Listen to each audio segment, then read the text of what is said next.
Hey guys, it's Mike. Today we're doing a quick walkthrough on how to set up your mobile lab of iPads. Now this one is just the way that I like to do it. It's, this is not the definitive guide, but I find this is the easiest way to do it, and not use the Apple configurator tool or any of that stuff. It's just using iTunes and a little bit of common sense. First things first, you take one iPad, the way you like it, and get it all set up. You log into your account, you download the apps that you want. Remember, if you're using an iTunes account and you're paying for apps, it's one per in the educational environment. But if it's free apps, you can download as many as you want and share them among all the computers. But we're going to get one set up the way that you want. We're going to sync it to iTunes. If you're using a MacBook, you can hook it to the cart and do all 30 at one time. If you're using a Windows machine in iTunes, you can do, I think, up to 7 at a time. But either way, the first time we're going to do this, we're going to do each one individually. Basically, we're going to sync this iPad, put the information on here, and then what we're going to do is restore every one of these from the backup of this one. Now, the first time you do this, it will take a little bit of time because you're doing these individually. After that, though, if you use a cart in this class for this week and these kids are using it all week long, at the end of the week on Friday, just have them all delete it. Just have them reset everything back to factory, and then when you sync it that evening, have them all back up from the original master that you had. And we're going to show you how to do that. First thing we do is go ahead and open up iTunes, and that should take a second. We're using a MacBook, and let's go ahead and plug this puppy in.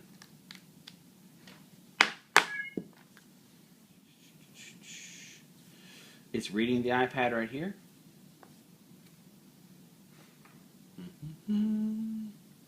Click on iPad. Alright. And we are going to back up now.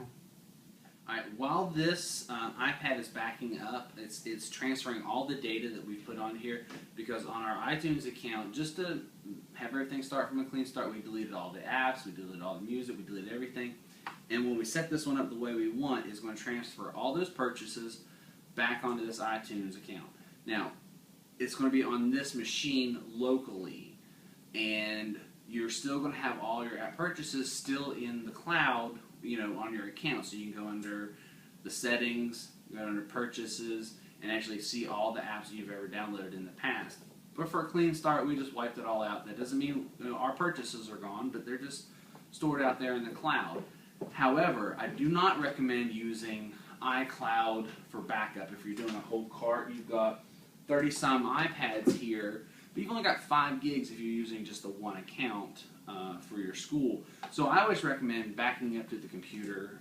That way all your data is stored on here, and you don't have to worry about trying to download stuff from iCloud. iCloud is great for personal use. I use it for my contacts and certain things. But as far as when you're backing up a bunch of stuff over multiple iPads, it's not the best ideal idea. Ideal idea? Does that work? I think it works.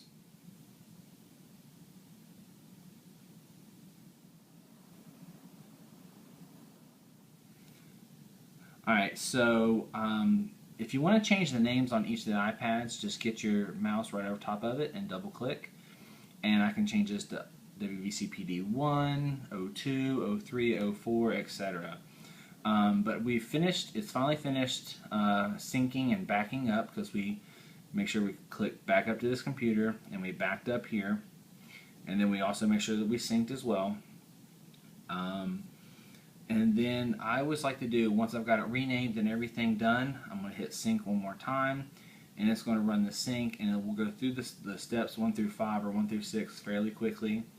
But to make sure that everything is there, if you go under iTunes, Preferences, and under the Device tab, it will show us this is our backup that we're going to use to restore all the other iPads from. It shows that it's there. If there are extra ones in there that it might get confusing for you, you can actually delete those out of here then. But just as a warning, if somebody else has set them up, just make sure that you have permission to delete them out. because you don't want somebody to set up their iPads the way that they want, and then you delete that out of there for them. So, but this one's the one that we're going to use to make the master for all of these, and we're going to begin. Alright, so we've pulled out all the iPads from the cart, and one thing, if you're using the cart and the MacBook, one of the things that makes it easy is I can start inserting them one at a time, and as they pop up on the screen, I can restore from backup of WVCPD1. Now, if I'm using the cart, it's a lot easier and faster just to plug them all in, set them each time, and then go. So what that's going to leave me with is a bunch of iPads that are all labeled WVCPD01. Easiest thing to do is restore them all from backup of your iPad 1, and then go back and rename them all once they've all finished syncing and backing up.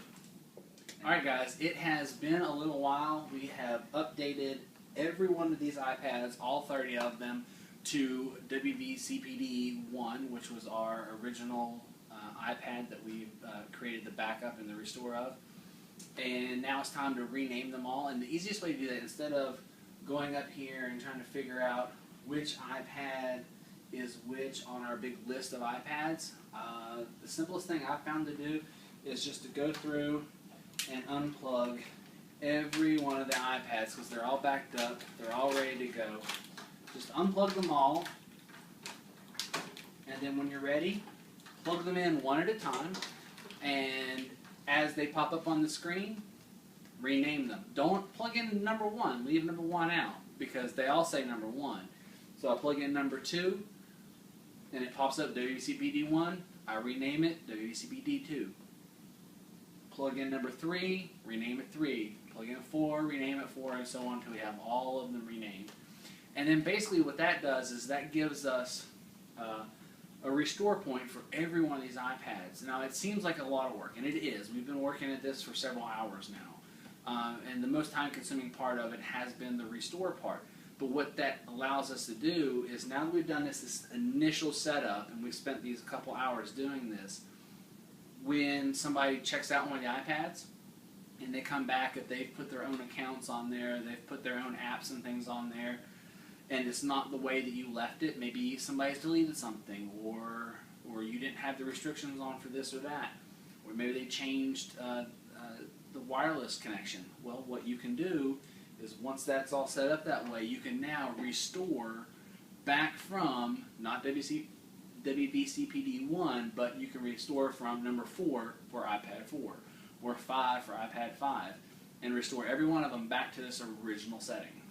And I hope that is a decent enough explanation, and that you guys will find this useful. Thanks.